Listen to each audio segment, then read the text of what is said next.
Yeah, and thank you, Sam, for putting on this amazing event and bringing this great group of people together. We always talk about how Craig and I go to a ton of events every year, and these are the types of events that we really love and get the most out of it because it's an approachable group, obviously a very high-level group, and like Sam said, there's not 500 people where you can get lost. So definitely excited to be here and excited to share with you my presentation today about winning the popularity contest.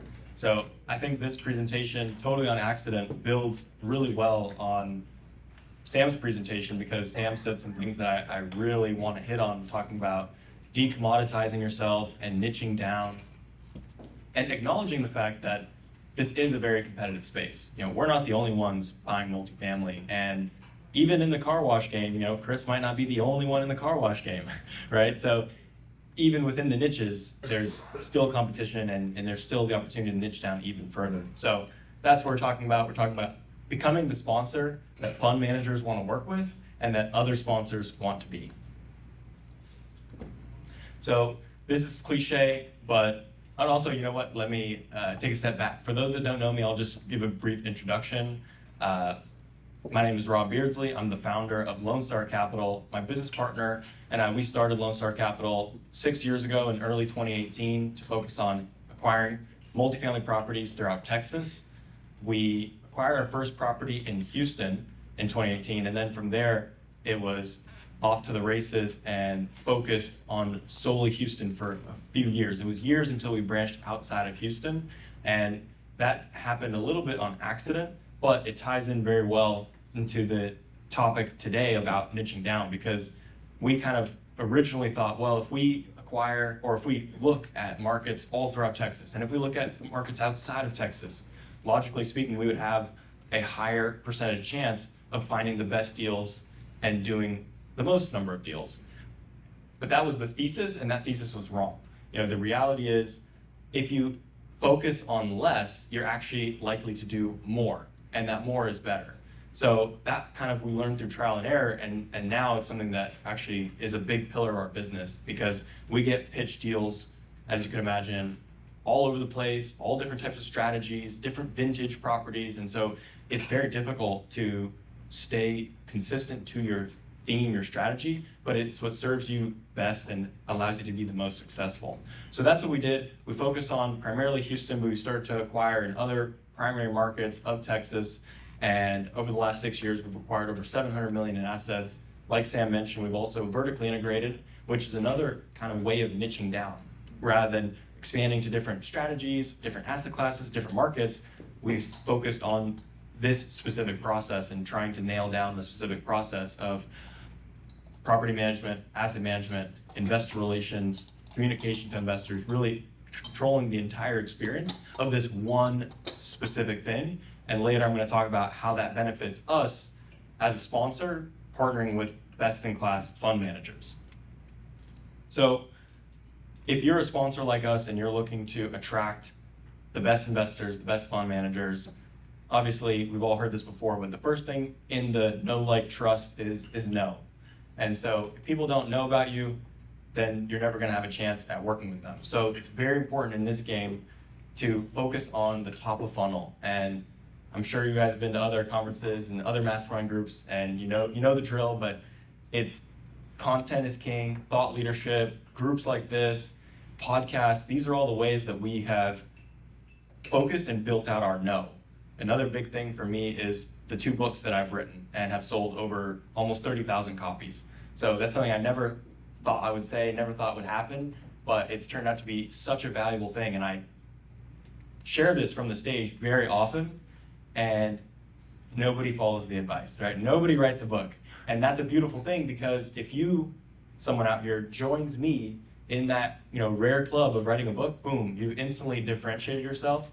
And guess what? It's not like there's a club of people who wrote good books, and then there's a club of people who wrote bad books. There's just a club of people that wrote a book, right? So don't stress out about whether your book's gonna be good or not, right? You're gonna get the participation trophy either way.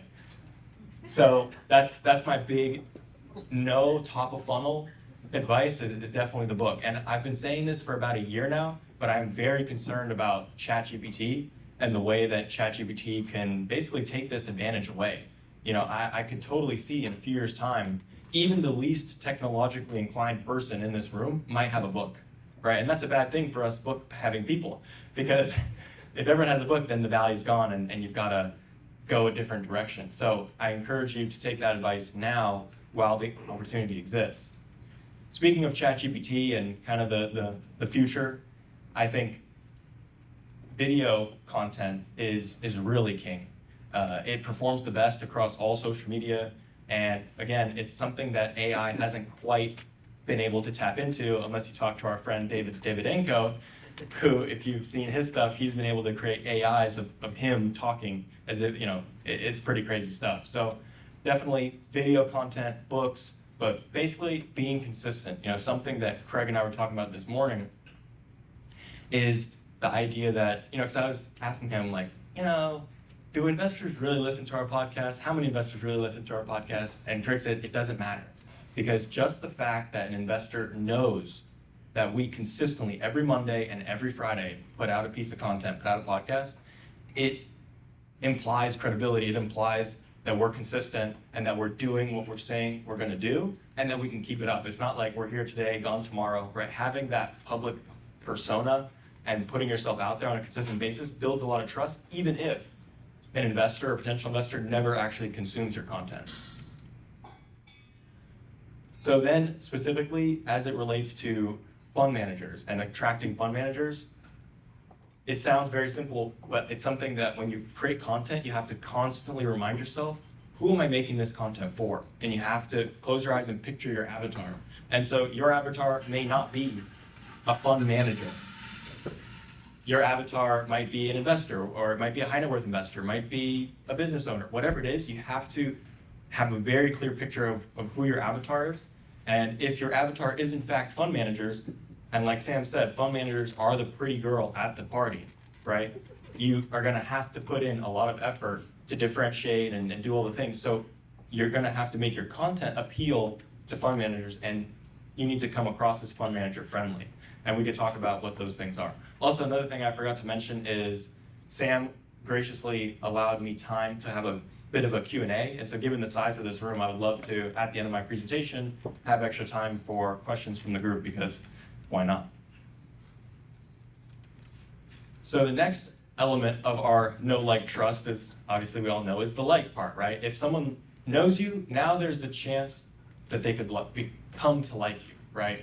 And the brass tacks as to why a fund manager could come to like you is you need to provide a solution to them, right? Going back to the pretty girl at the party, you need to stand out, differentiate, you need to provide a solution. Fund managers have two, call it problems or opportunities.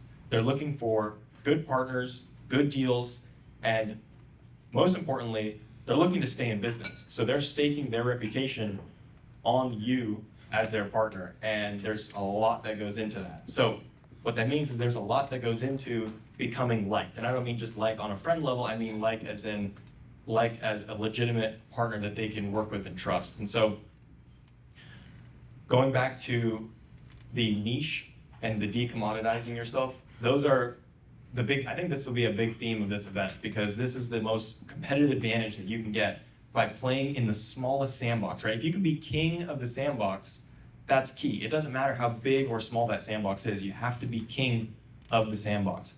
So by niching down, you can provide a solution.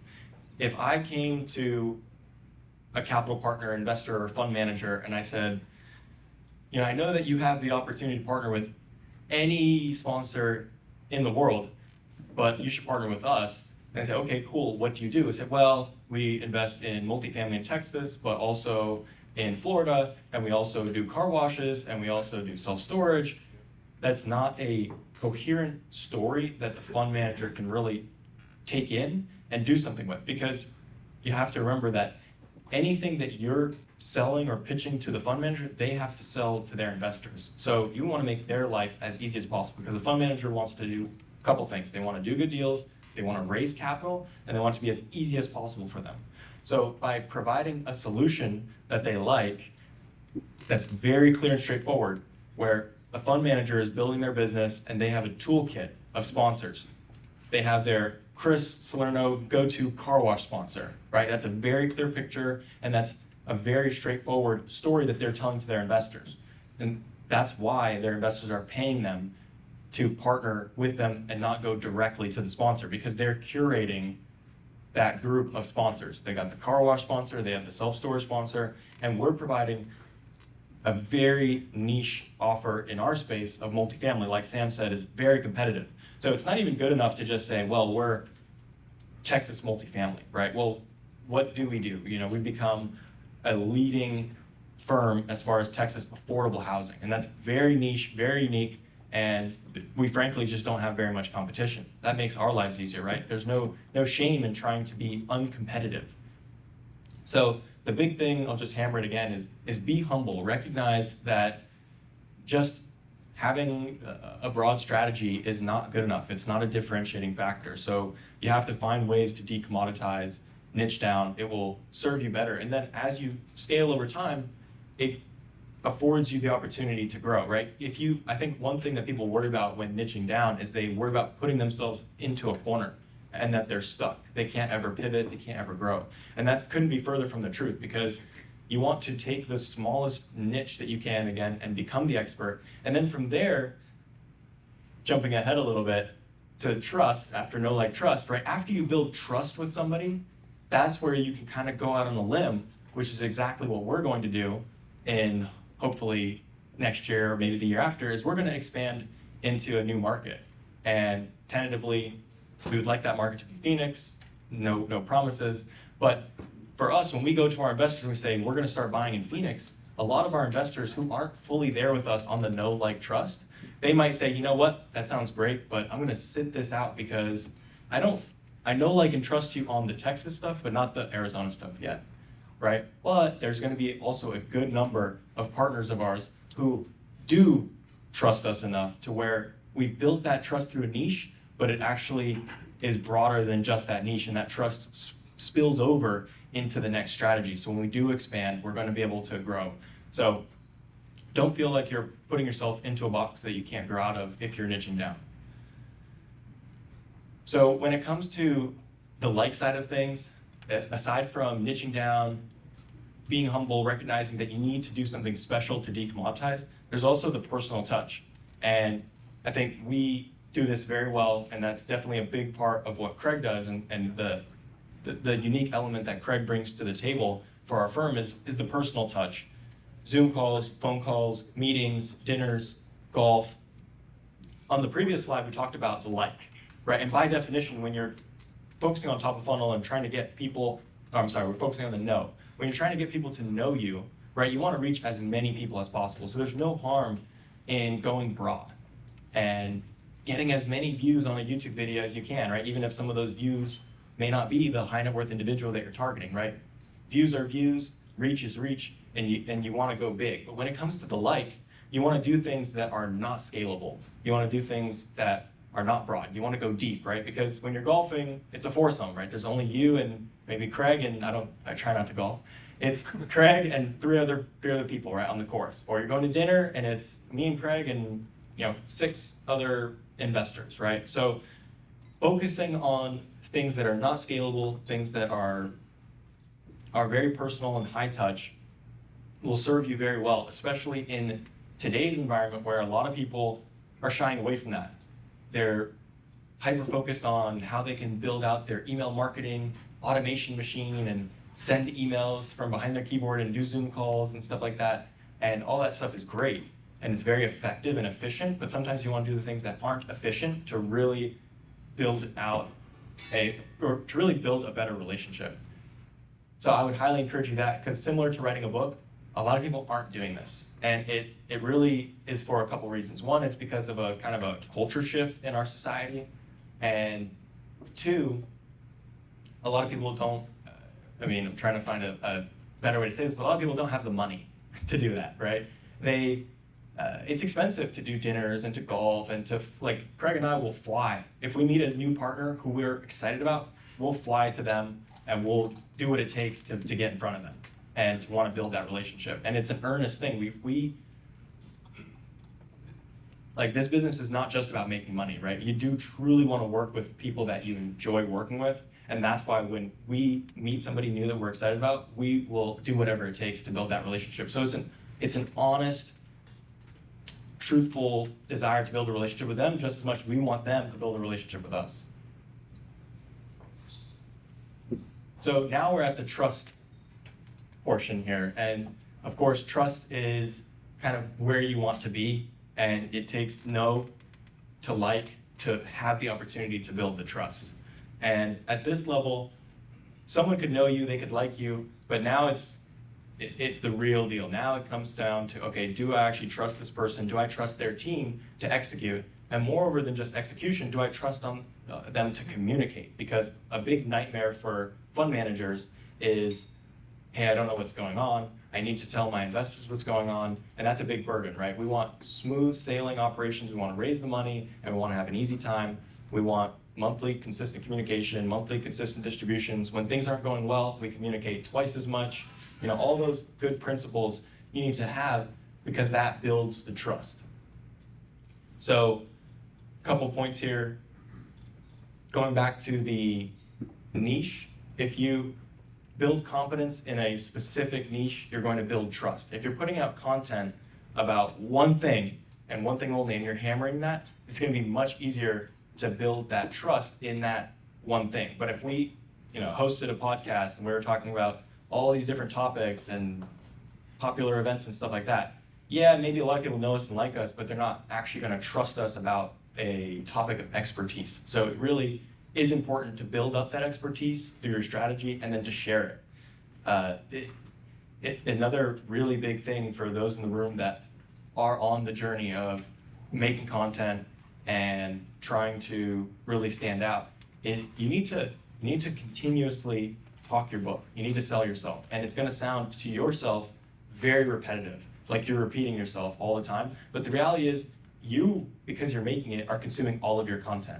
But the average person, even a fan of yours who's consuming your content, is probably consuming 1/10 of everything that you're putting out. So you have to recognize that and actually consciously repeat yourself every single time and reintroduce yourself every single time. And every single podcast, Craig will say, hey, if you are a fund manager interested in learning more about partnering with us, please reach out to me. This is my email, right? And it's over and over and over again. But that's the reality is, you have to constantly be sharing your expertise. You can't take it for granted and think, well, because I posted this, everybody knows now that this is who I am and I'm open for business, right? It's not enough to hang up your shingle. So another piece of trust is follow-up. This is going back to what I mentioned earlier about creating content or really doing anything. If you're here today, gone tomorrow, that's not building trust. But if you are consistently doing something over and over again, that's going to build trust. That's going to help you a lot. And same thing goes for the direct outreach. Like when we reach out to somebody and they don't respond to us, we don't go, well, I guess they didn't respond to us. No, we're going to follow up. We're going to email them again. We're going to text them. We're going to call them. It's that persistent follow-up because I think the single best paradigm shift that I've ever heard when it comes to this is if you imagine that you have a check for $1 million with that person's name on it, and if you email them and you say, hey, I've got a check with $1 million with your name on it, are you gonna just give up if they don't respond? No, you're gonna hound them. You're like, hey, buddy, I've got this check for $1 million. You're gonna find where they live. You're gonna go, because that's how convicted you have to be about what you are offering. You have to really truly believe that this is in their best interest and you're helping them, right? And obviously you wanna back that up. You don't wanna be delusional. Which is why I talk about track record, and also have the picture here of our entire team. This is our corporate team in our corporate office in the One World Trade Center. Everybody's well dressed and handsome, and everything's looking good, right? So that is super important to building trust, showing that, especially like Sam said, in our space, you can't just be like slapping deals together and slapping partnerships together. This is a real company, real business with real stakes on the line. We have to have accountants and financial people and operations and property management and HR. So if you don't show those things, you're gonna miss out on the trust factor. So you want to sell that, and you want to really share the operation and the track record, right? Track record is really a huge factor of our business, and it's really tough for all of us in this room, myself included, to build a track record, because this is not the hedge fund business, or this business probably takes the longest to build a track record in compared to anything else, because you really don't have a track record until you've been cycle tested, as they say, right? You've gone round trip on a handful of deals, and you've been through a downturn, and you know what it's like to deal with adversity and things like that. And so this track record piece can be very difficult, which is why it's so valuable. I'm kind of flipping a little bit over to the fund manager perspective. It's so valuable if you are looking to get started to do so as a fund manager, because then you can leverage other people's track record, right? You can leverage other people's balance sheet. And that's the best way to actually get started in the business, because it's otherwise chicken or the egg type of thing where, well, I can't raise money without a track record, and I can't get a track record if I can't raise money. So you have to find a way to kind of jumpstart to get going on your way. So we talked about the marketing process of know, like, trust. I call that the marketing funnel. And the thing about marketing funnels is we think about, I put out a piece of content on LinkedIn, somebody finds it interesting, they click on it, they go to my website, they fill out the new investor form, then I call them, and they think about this chronological process, which is not incorrect to think about. However, when you are focusing on building this out, you want to focus on the reverse order. You want to begin with the end in mind and actually think about what happens at the bottom of the funnel, and you want to nail what's happening at the bottom of the funnel before you put a ton of effort at the top of the funnel, because waste is a very bad thing, and I hate wasting time and money, and it's such a waste to be building out a very robust top of funnel only to lead them down somewhere where there's going to be a breakdown there, right? That's the worst. That's not what you want. And so you need to nail everything that we were talking about before, as far as who you are, decommoditizing yourself, what your pitch is, building out the right operation, being able to fulfill your promise, and then working backwards from there and building out the additional pieces of your funnel. Next point here I have is deliver a great fund manager experience. So big point of this talk is not just attracting investors as a sponsor, it's specifically attracting fund managers. And so when you're talking about fund managers, you have to get into their head and think about what do they want, right? And I mentioned some of these things. They want to be able to raise money with the least amount of headache and friction, and then they want good communication on the back end. They want, obviously, you to perform, right? The operations need to be there as well.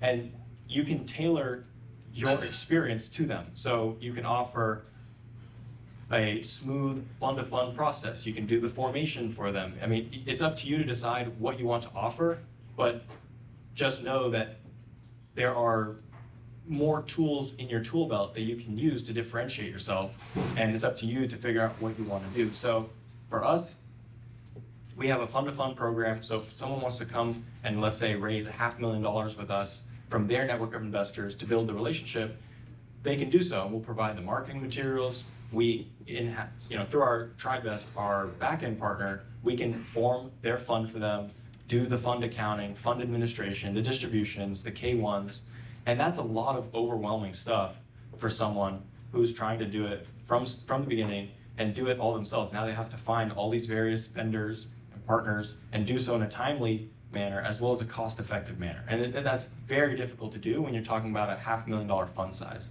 So being able to offer that to our partners is very valuable. They don't have to take it, but just knowing that we've taken the time to think about them and to build that out is incredibly valuable. Another big thing that is a big advantage when it comes to partnering with fund managers is having consistent deal flow, because everyone's time is valuable, and the last thing that a fund manager wants to do is spend all this time doing due diligence on a sponsor, going through the know, like, trust process, get over the hump of doing due diligence on the sponsor and then doing the due diligence on the deal, and then finally making that investment, only for that sponsor to never have a deal again, right? That's very counterproductive, and that's a pain point that you'll hear from a lot of fund managers if you're taking the time to listen. So if you as a sponsor can have a niche strategy that produces consistent deal flow, that's going to afford you the greatest success with fund managers. That's the gold mine for fund managers, that they want to be able to put something on repeat and be able to just find a good groove, because it's great for all parties.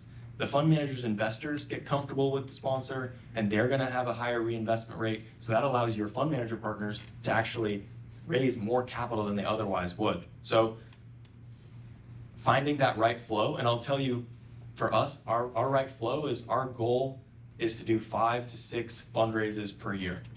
Not more and not less, because that's a perfect cadence. That means we're pretty much always raising money throughout the year, right? It would very much pain me right now if one of you guys went over to Craig and said, so what are you guys working on? And Craig said, nothing, right? We have to always be raising capital, because funny enough, that's the best way to build a relationship. I love starting a new relationship talking about a deal, because it's so actionable and it's concrete. And yeah, absolutely, the new relationship may not invest in that deal. That's not the point. You don't need them to invest in that deal. What I actually do love is, this is what I love. I love if one of you guys goes over to Craig and says, hey, I'm interested in partnering with you guys. What do you guys have going on? And Craig says, well, we have this deal under contract. I'd love to tell you more about it. However, it's already fully subscribed. That is our perfect system. So if we have 10 fundraisers going per year, that's not gonna happen, right? Even if we're the best capital raisers in the world, we're gonna have more deal than money. And that's not the imbalance that we want to have. Furthermore, if we have that situation, we're gonna be forced to sell against ourselves. Or as Craig says, pick our favorite child, right? And so we don't wanna do that. We wanna have more than one capital raise happening at once. So for us, the cadence of 5 to 6 deals per year is great, because it's one closes, one starts. It's not overwhelming where it's like, man, these guys have a new deal all the time. Are these deals even any good, right? So it's being thoughtful with our deal selection, but having a consistent enough deal flow where a real high quality fund manager is gonna care about that. They're going to want to be able to partner with you consistently, and that's great for you too. My last point here is, pay every aspect of the business the respect it deserves. So this can be taken in many different directions, because there's times where you might be focusing on one part of the business, and that's wonderful, and that's your expertise, or that's what you enjoy the most, and that's where you're creating the most value. But as a sponsor providing a soup to nuts service, you need to be able to nail every aspect of the business, because the fund manager is relying on you for that, right? Because if they could just raise capital for their own deal if they wanted to, but they are actively choosing not to, and they're actively going to you as the expert. So by niching down and being focused, it gives you the best opportunity to focus on the business itself. And so for us, it's operations. 2024, this year we've called the year of operations. Craig and I just were in Miami yesterday. We were at a institutional conference, and everyone was talking about operations, because right now is the part of the cycle where rents are going down, not up, right? Things are getting harder, not easier. And so understanding the challenges of the business and being committed and being willing to invest 100% of your effort to where the business needs to be, where the effort needs to be in the business, is critical as a sponsor, right? You have that responsibility to your investors. Back in May, I made the decision to temporarily relocate to Houston and ditch my suits and wear shorts and t-shirt full time in Houston, and work on operations and be on site and actually be at properties and answer the phone when a prospective resident calls, and drive around with the maintenance guys and climb up on roofs and fire them if they're being lazy. So that was a really, I'm thankful that I made that decision, and I'm also very thankful to be heading back home to New York soon. But not only was it a crucial moment for my business, it was also a crucial moment for our fund managers to see that commitment from myself, because it's a moment, it's like a make or break moment. It's like, who are these guys really? Are these guys fundraisers, or are these guys operators, right? And as a sponsor, you have to be an operator when it comes to your relationship with a fund manager, because they're basically your outsourced investor relations department, and they're relying on you to be the expert operator. So operations is obviously a very big part of the business, the most important part of the business that you should be paying respect to. And then the other way that you could take this comment, which is kind of like an eye-opening moment for me when I first started in the business is, in fact, everything that we've been talking about is the capital raising side of the house. Because when I started, probably similar to a lot of you, I thought that if I find a good deal, the money will come. And my business partner and I, that's just what we believed. And so we didn't care at all about investor relations, about building relationships, any of that stuff. We just focused on real estate. We're like, yeah, we're real estate guys. This is what we care about. And we're not passionate about marketing and sales and all this kind of stuff, right? So that was a rude awakening, because when it came time to actually go and raise the money, there was nothing there, right? Yeah, sure, there's friends and family and all that, and that will always be there for you. But that's because they've spent a whole lifetime with you building up that know, like, trust. You can't do that in 60 days when you're under contract to raise capital. So paying every aspect of the business the respect it deserves means that you need to have somebody full-time on your team that's focused on operations, that's focused on acquisitions, that's focused on investor relations. And that was a big eye-opening moment for me, because we had nobody focusing on investor relations. And the reality is that is a big, big mistake. So I'm glad that, I'm pretty sure based on everyone in this room, based on being a part of fully funded, that's not the case. We've opened our eyes to the importance of it. So that's my last piece of advice on the process there. So I want to just share with you some of the results, some of our wins. This year has been, I think, a bumpy market for it's been a bumpy market. It's not been an easy time. If you raised 100 million in 2022, it might have been only 50 million in 2023, and it could even be less in 2024, right? That's been kind of the trend in the market. But thankfully for us, because of the strength of our relationships and the investment in being a niche strategy, we're able to stand out and close on about 200 million in acquisitions in 2024, which paradoxically is actually going to turn out to be one of the best years in recent memory to acquire deals. I think 2024, as we look back, is going to turn out to be, oh yeah, that was like a 2010, 11, 12 opportunity to buy deals. But the thing is why do those years come up where it's like, oh my gosh, that was such a good time to buy? It's because of a lack of competition. And it's not because nobody else doesn't want to buy deals, it's because they physically can't. They either physically can't raise the money because it's a much harder time to raise money, or they're bogged down with problems in their portfolios. So they're way too busy converting all their acquisitions people into asset management people, trying to right their ship, and they can't focus on new opportunities. So those are the two reasons that creates a buying opportunity. And so that's what we have this year. And if you can actually be a successful firm where you're able to look ahead, make acquisitions in a difficult market, and raise the capital for them, you can be ultra successful. Another big win for us this year is getting more specific with what we're looking for. And so with that is bigger deals. We want to do deals that are $40 million and up. And that's a realization that comes paired with the idea that we don't want to do more than 6 capital raises in a year.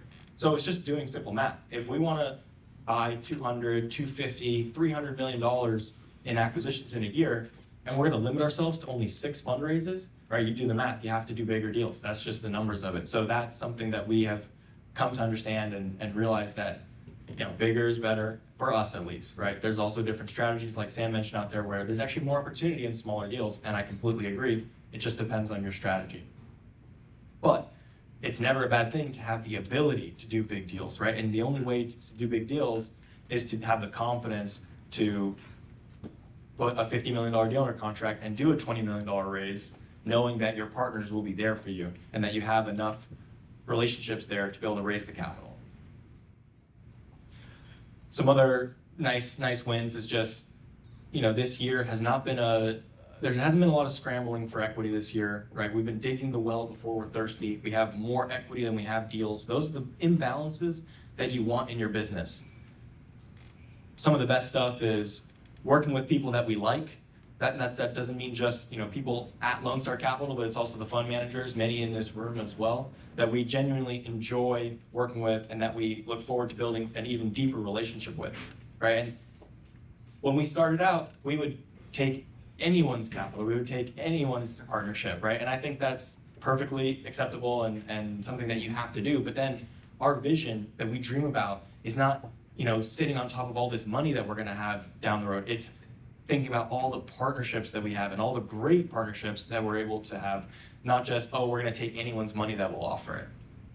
So that's more fun, and also it frees me up to do more CEOing and having the opportunity to just move to Houston and do all that, and knowing that my team, Craig, Dasha, Hannah, they've all got it handled, and that investor relations and raising capital is not going to miss a beat.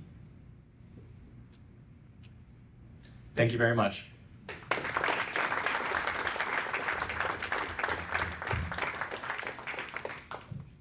Oh, You're good. all right, Q&A? Can you walk the room through, okay, I want to buy my first multifamily deal, to we closed on our first multifamily deal, from sourcing, how'd you go about it, what your criteria was, and how you raised the capital, given you hadn't dug the well before you needed the water? Okay, that's a fantastic question. And you asked how we did it, and I'll share that, but I think more importantly, I would want to share how I think I would do it today, right? Because we made so many mistakes. We made every mistake. And I think these mistakes are very predictable, right? Number one is we had the hubris to think, well, if we find a good deal, the money will come, right? So we didn't prepare the fundraising process. We didn't build those relationships. So if I could go back in time, I would have started making content a lot sooner.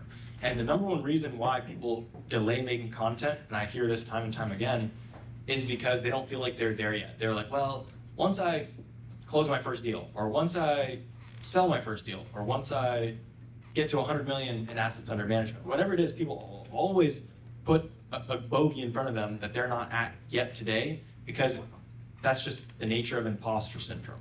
So the biggest thing, if I could go back in time, is I would get over imposter syndrome as early as possible, or just get comfortable living with it, because that's just the nature of, if you want to grow, you're going to be living with the tension between of where you want to be versus where you are. But as far as the brass tacks, our first property that we acquired was a 260 unit deal in Houston. It was Class C, it was rough. We were basically the out-of-towners who didn't know any better, so we were willing to buy the ugliest house in the bad block, in the bad neighborhood, and roll up our sleeves and get our hands dirty. So do I regret that? I mean, it worked out. We were successful. We were able to renovate the property, reduce the crime. We were able to sell for a profit. So I don't regret it, but if I could go back today, I would tell you the biggest difference I would make is that was a heavy value add deal. It needed a lot of renovation. And by definition, when you do more value add, it's more risky. And you can't afford it. This is the paradox of getting started. You can't afford risk when you're starting out, because if your track record is one deal and it's not a good one, that's it. It's very hard to overcome, right? The groups that you've been seeing getting foreclosed on over the last year or so now are the big groups, because they can afford to get foreclosed. We'll take a loss on this one. We have 100 other deals that are fine, right? It's the sponsors that are doing their 5th, 10th, 15th deal that are fighting tooth and nail for themselves and their investors, right? Because they want to preserve their reputation, they want to preserve their track record. So when you're getting started, you want to get the quick win as much as possible. So I would recommend buying a deal that's going to bias towards immediate success. And what is immediate success? Well, it could just mean, in our space, quite simply, monthly cash flow. I would buy a deal that has good in-place income, that you're able to project solid cash flow right out the gate, because what you want to do is buy the deal, start distributing to your investors. Your investors go, oh wow, this is going great, everything seems solid, I like the reporting. When's the next one?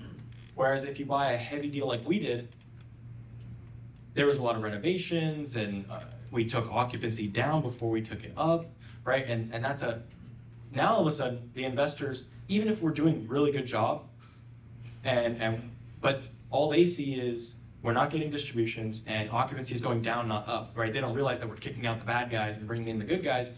Investors can oversimplify things, and they can go, instead of saying, oh, well, you guys look like you're really rocking here, when's the next one? They're gonna say, you know what? I'm gonna wait and see until X milestone before we're comfortable investing again. So those are the mistakes, there's a lot more mistakes, but those are the few mistakes that we made. Another big mistake that comes to mind is the loan guarantor piece. That is a really big hurdle because in our space, if you're looking to get, a Fannie Mae loan or Freddie Mac loan or even a bridge loan of sorts, you're going to need the net worth and liquidity to qualify for that loan. And unless you're already coming into the business with a lot of wealth, it's going to be very difficult to do that. And on top of that, you need the experience. So that's where it pays to have relationships and to be able to have an investor or a co-GP partner that's willing to sign the loan to bring those pieces to the table that you're missing. So those are kind of some of the things. I think another thing you asked about is actually raising the capital. So my business partner and I, we obviously drilled through our family and friends network. So basically I'm not even kidding, I asked every single person I knew to invest into the deal. And every single person I knew, I asked them to introduce me to somebody. So I just drove the network. And it was not something I ever thought. I thought, hey, this is real estate. Like, shouldn't I be focusing on underwriting deals and putting capital structures together? But no, I was waking up, and then from the time I woke up to the time I went to bed, I was either sending emails or was on the phone or I was scheduling Zoom calls and just nonstop pitching. So do I recommend that? No, that sounds miserable, and it was miserable. And we basically failed, right? Like, it was failing over and over again, and it was, oh yeah, I'll invest, but I need you to sign away your firstborn child. Like, we had to cut all these deals. We weren't going to make any money. It's not the way that you want to go. But if you put a deal under contract and throw yourself at it, you have no other choice. You're going to get it done. But like I said, going back, I would have started building those relationships way before having the first deal and starting to make content way before. Hopefully that.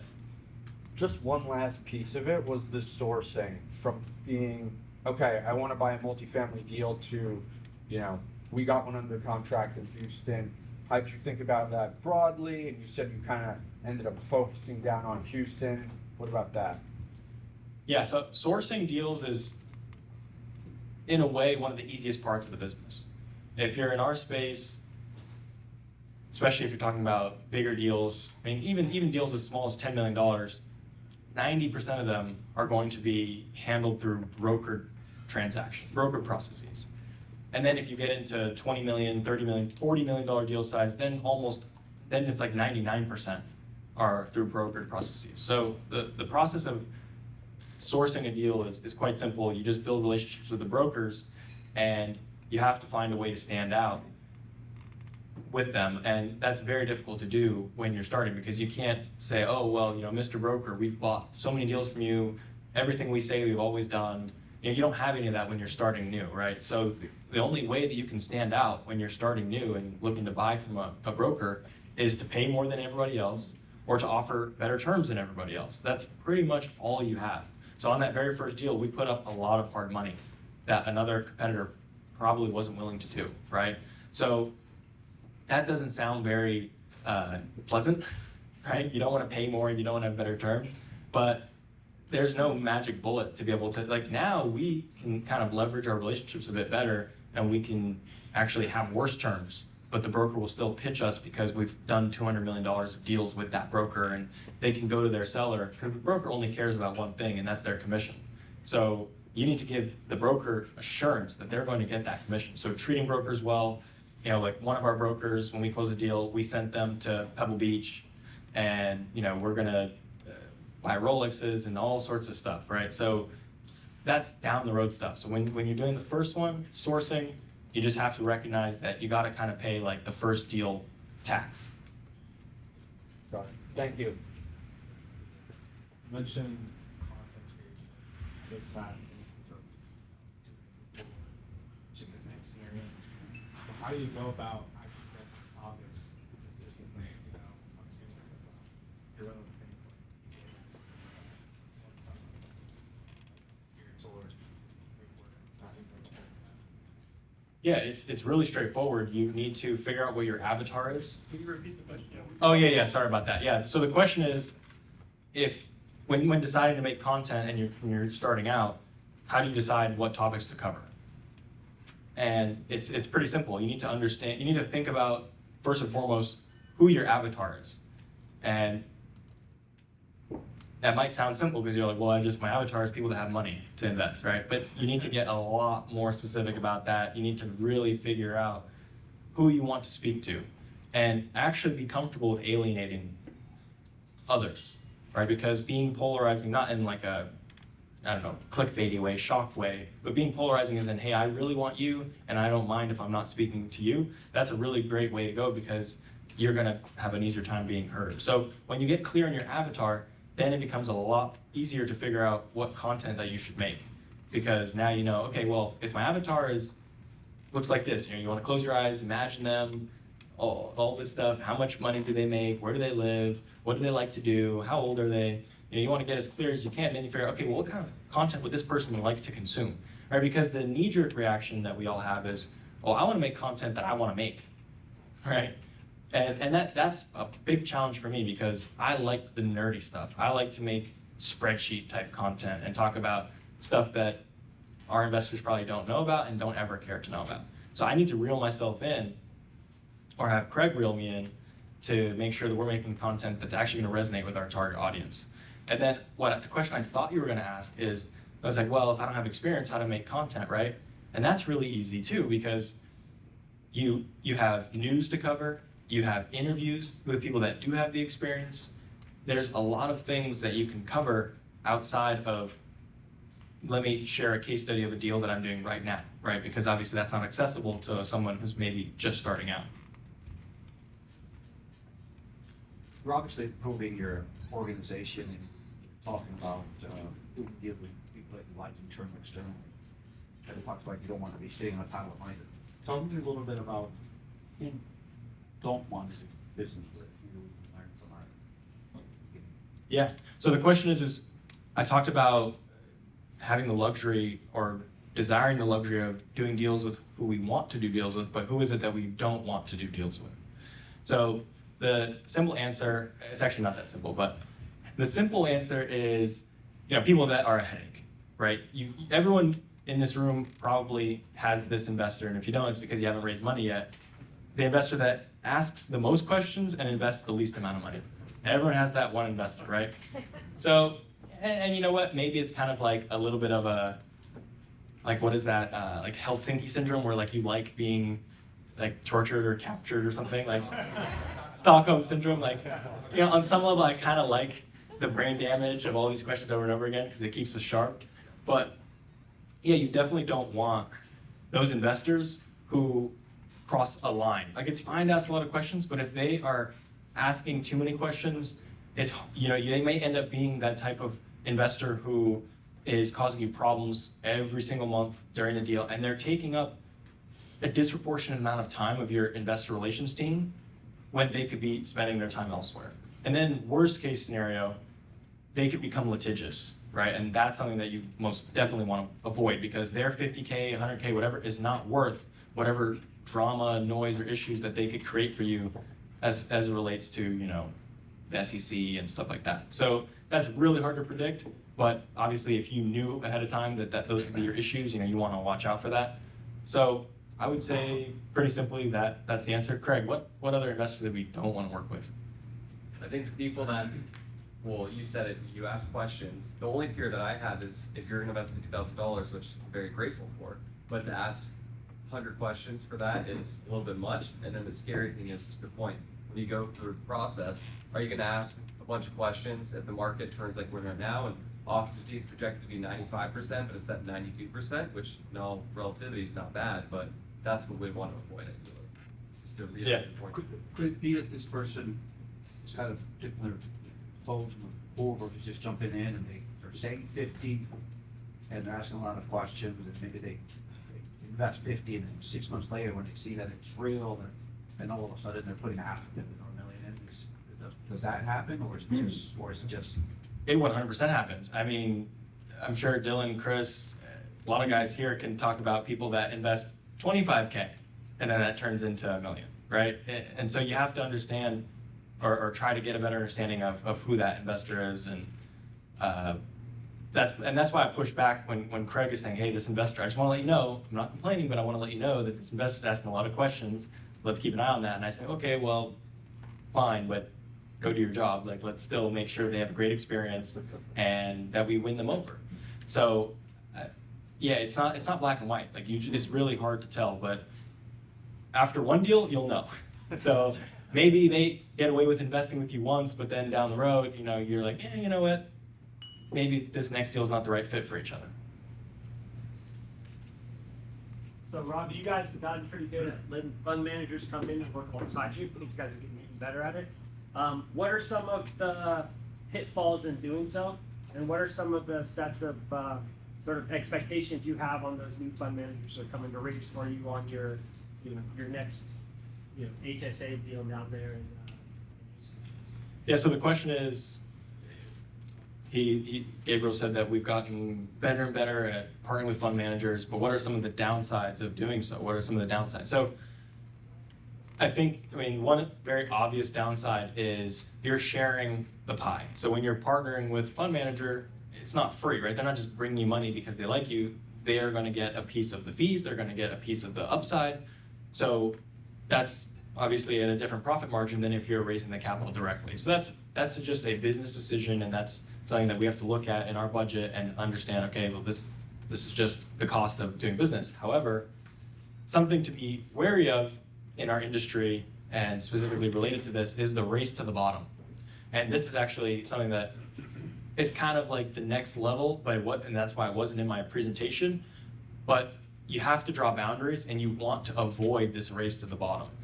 And when I say race to the bottom, what I mean is a fund manager might come to you and say, oh, well, you're offering these terms. Well, I just went to this sponsor and they're offering me these terms. And then now it's, okay, well, we'll give you more fees, we'll give you more of the upside, and then back and forth. Before you know it, you gave the whole deal away. So you want to avoid that to the extent you can. Obviously, if you have to raise the capital and you have more deals than you have money, then you're going to be put in a situation. And even big firms, much bigger than ourselves, find themselves at times where they have a crunch, they have a capital crunch, and they have more deals than they have money, and they're going to have to obviously give better terms to attract capital in. So there's no shame in it, but that's not how you want your standard operating procedure to be. The other downside I would say is, going way back in my presentation, creating content, positioning your company to attract fund managers, that might turn off other people, other groups. So if you're talking about, like, let's say you want to attract institutional capital and you want, the Pearl Marks, the Angela Gordons of the world and stuff like that to invest with you.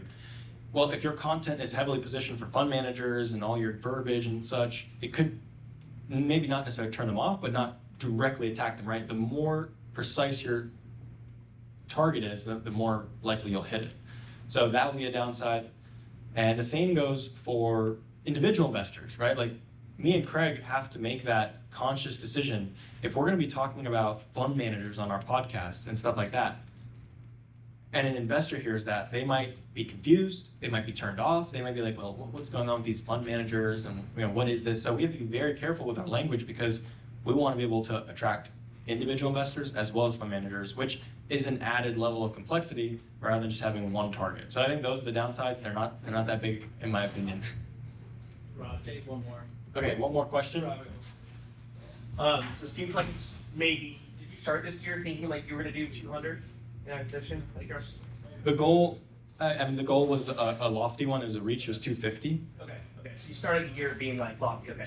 So I was curious to think of like, take us into like a day in terms of like your mindset and the path of that. Reason being is that some of us might be like, hey, well, I'm only gonna do 100 this year because the market's this way. Or, hey, I'm gonna do 300, like it's gonna be the biggest year yet. But oftentimes as we have different capital or deals just like coming to be, it's just like, hey, like, can I do this? Is this worth it? Like all those sort of like defeating, I don't know, fear-based sort of things that come up. So curious if you just talk about kind of your mindset, how you like overcome some of those things and how you like navigate that to get close to, where you intended at the beginning of the year. Yeah, great question. So it's very hard to force acquisitions. I mean, we all know that, right? Because you can't just buy a deal, because you have to buy good deals. So, and it's very tempting, obviously, to do the next deal, but you have to stay disciplined. So you just don't know what the environment's gonna present. You know, maybe a good deal comes up, but it's smaller, you end up doing a couple small deals, you don't hit your goal and stuff like that. So there's a lot of variability. So I think you have to be okay with that variability and comfortable. And I think there's no harm in setting a high bar, high goal, like what we did. However, I do actually think, like, I'm okay with, you know, setting a high goal and not hitting it and stuff. But with a team like what we have, I do think it is kind of negative for morale if you're constantly pushing this big goal of 300 million and then you're only hitting 200, right? 200 is still amazing. The problem is you start having people who are basing their bonuses and how much money they're going to make based on 300, and then it's only 200. That's a problem. So you have to manage expectations. So, you know, the way that we kind of do it, or the way that I've kind of come to it is, okay, I've got my internal goal. Like in my head, next year, I want us to do 300 million. But if you asked me what the goal is, I would tell you 250. And then in my budget for the company, you know, paying the office expense, paying payroll, doing this and that, the budget is 150. So when I look at the numbers, I look at, okay, well, we're only gonna do 150. So kind of have those levels to be okay with. So that way I'm not forcing bad deals to happen and just taking it as it comes. It might be like kind of getting the hits to have that ability instead of just like, well, this one I have to hit it until I get my goal. Shooting for more, you have that optionality. So thanks for sharing. Well, thank you very much.